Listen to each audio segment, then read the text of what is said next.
साथियों, स्वागत है साहित्य सहचर के इस नया यूट्यूब प्लेटफॉर्म पर।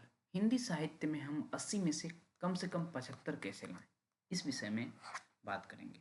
हमारे प्रीमियम बैच में एक छात्र हैं, हमारे बहुत प्रिय हैं।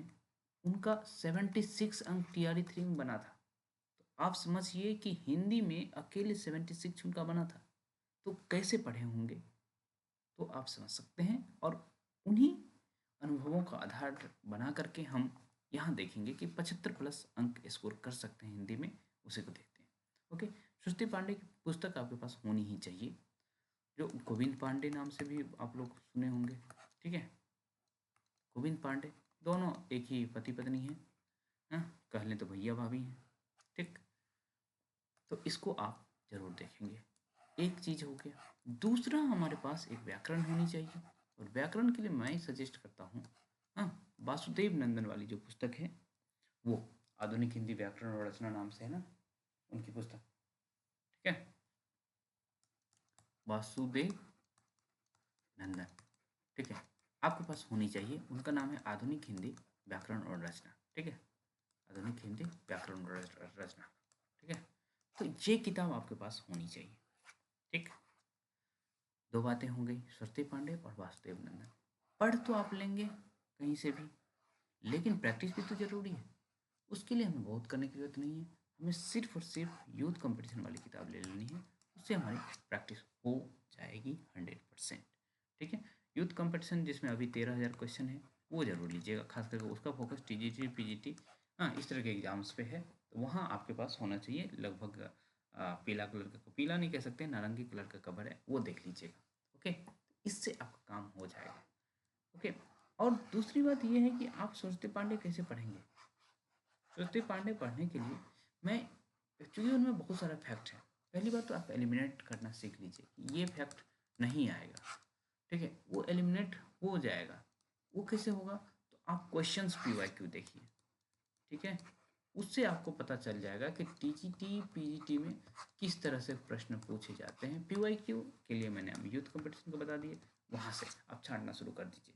उसके बाद जो चीज़ आपको लगता है कि ये इम्पोर्टेंट है, उसको उठाइए और अपने या तो सूरज पांडे में अंडरलाइन कर दीजिए या कलर कर दीजिए, या फिर अपने नोट्स भी एक अलग बनाना चाहे तो बना सकते हैं। वैसे नोट्स का सजेशन हम इसीलिए नहीं देते हैं क्योंकि आप वहाँ भी अंडरलाइन करके अपना काम चला सकते हैं, उसकी जगह दूसरा काम जो जीएस है वो कर सकते हैं। ओके, तो ये हो गया। क्या आपका हिंदी में सिर्फ व्याकरण आता है, तो नहीं। हिंदी में देखो साहित्य आता है। जो देखिए, टोटल 80 अंक को हम किस तरह से डिवाइड कर सकते हैं, मोटा मोटी डिवाइड करने की बात कर रहे हैं, ऐसा नहीं है। ठीक है, 20 अंक का गद्यांश आपका फिक्स है। बाकी बचा जो आपका 60 अंक, उसको हम दो पार्ट में डिवाइड कर देते हैं, यहाँ लिख दे, और 60 अंक को दो पार्ट में डिवाइड कर देते हैं। ठीक है, दो पार्ट में, एक पार्ट में हिंदी साहित्य है, हिंदी साहित्य, और दूसरे में व्याकरण है।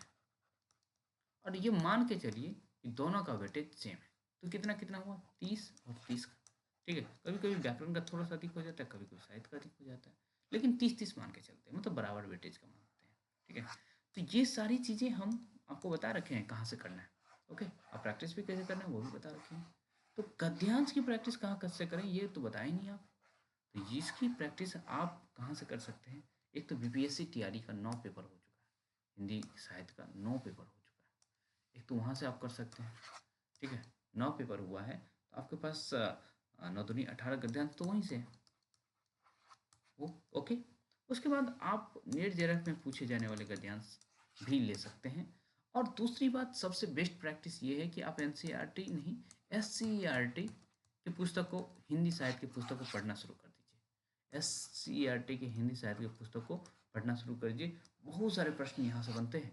ठीक है, 8वीं से उठाना चाहे तो 8वीं से उठा सकते हैं, 6 से 10 तक जाना चाहिए कम से कम। ठीक है, तो इस तरह से आप गद्यांश की भी तैयारी कर सकते हैं। या तो नेट जेआरएफ का प्रश्न कर लीजिए, पीवाईक्यू कर लीजिए बीपीएससी का, या फिर एससीईआरटी की पुस्तक को पढ़ना शुरू कर दीजिए। तो कुछ इस तरह से आप गद्यांश भी प्रैक्टिस कर सकते हैं, बहुत अच्छे से प्रैक्टिस कर सकते हैं।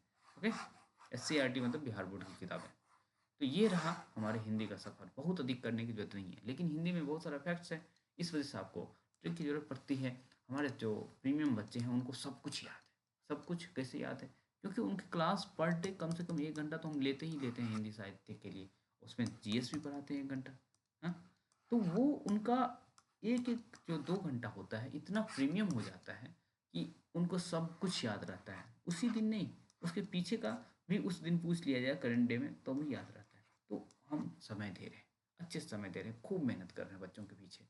टेस्ट लेते हैं सोमवार से शुक्रवार उनका, हर दिन टेस्ट 30 अंकों का, 120 अंकों का टेस्ट लेते हैं रविवार को, और जिसमें जितना पढ़ाए रहते हैं सबका टेस्ट रहता है।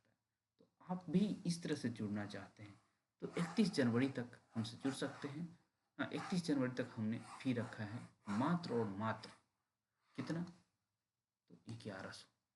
अब बताइए 1100 में आप जीएस भी पढ़ रहे हैं और हिंदी भी पढ़ रहे हैं, ठीक है, और बहुत अच्छे क्वालिटी से पढ़ रहे हैं क्योंकि हमारा खुद 99.99% के साथ जेआरएफ हुआ है, ठीक है। तो आप हिंदी क्यों पढ़ें हमसे, इस वजह से पढ़ें, ठीक है। अभी पीएचडी कर रहा हूँ देश के बहुत बड़ी यूनिवर्सिटी से, तो उस वजह से भी पढ़ पढ़ सकते हैं हमसे, ओके। और इस सब से आपको नहीं लगता है काम नहीं चलेगा, तो आप हमारा यूट्यूब वीडियो जाइए देखिए, और कितने सारे बच्चे कह रहे हैं कि हमारे मार्गदर्शन में सक्सेस हुए हैं, ठीक है।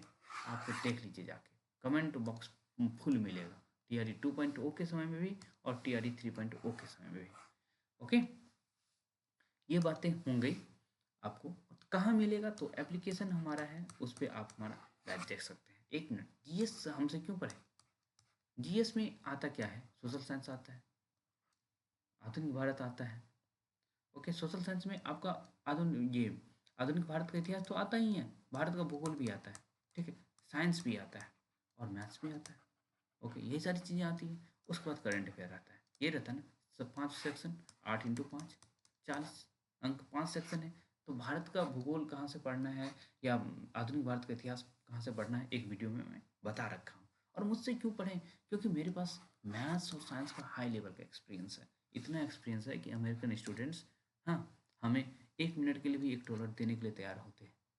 इतना आप समझ सकते हैं कि हमारे मैथ्स और साइंस के एक्सपीरियंस का फ़ायदा उठाएंगे, और ऐसा आपको ना लगे कि हम आधुनिक भारत नहीं पढ़ा सकते हैं या भूगोल नहीं पढ़ा सकते हैं। हाँ, हमारी स्कूलिंग जो है नवोदय से हुई है, तो वहाँ हम कितने अच्छे से पढ़े हैं, तो आप समझ सकते हैं कि जो है कुछ हमारे बहुत प्रिय सर थे, वो कहे कि जीवन में हम किसी को इतना नंबर नहीं दिए थे जितना हम तुमको दे रहे हैं। तो आप समझ सकते हैं कि भाई हम किसी भी सब्जेक्ट को बहुत अच्छे से पढ़ सकते हैं, पढ़ा सकते हैं, और हमारे प्रीमियम के बच्चे ये अनुभव करने लगे हैं कि हाँ, कि हमसे जुड़ने के बाद उनमें कितना परिवर्तन आया है। तो आप भी चाहें तो ऐप के माध्यम से, या हमारा नंबर लिख लीजिए 8700 778376, इस पर कॉल करके भी हमसे जानकारी ले सकते हैं। हमसे मतलब सिर्फ हमसे, हमारे बियॉन्ड कोई बात नहीं करेगा, ठीक है। कोई एक दूसरे तरह के हम नहीं हैं, हम बिल्कुल हम बात करेंगे आपसे, ओके। और हम मतलब समझ रहे हैं ना कि हम मतलब हम बिहारी, ठीक है। तो चलिए मिलेंगे हम लोग, ठीक, 8700 778376, ओके। तो चलिए इस छोटी सी बातचीत रखेंगे जिससे आप लोगों को तकलीफ ना हो, और हम मिलेंगे, ज़रूर मिलेंगे। डिस्क्रिप्शन में सब कुछ दे दिया जाएगा,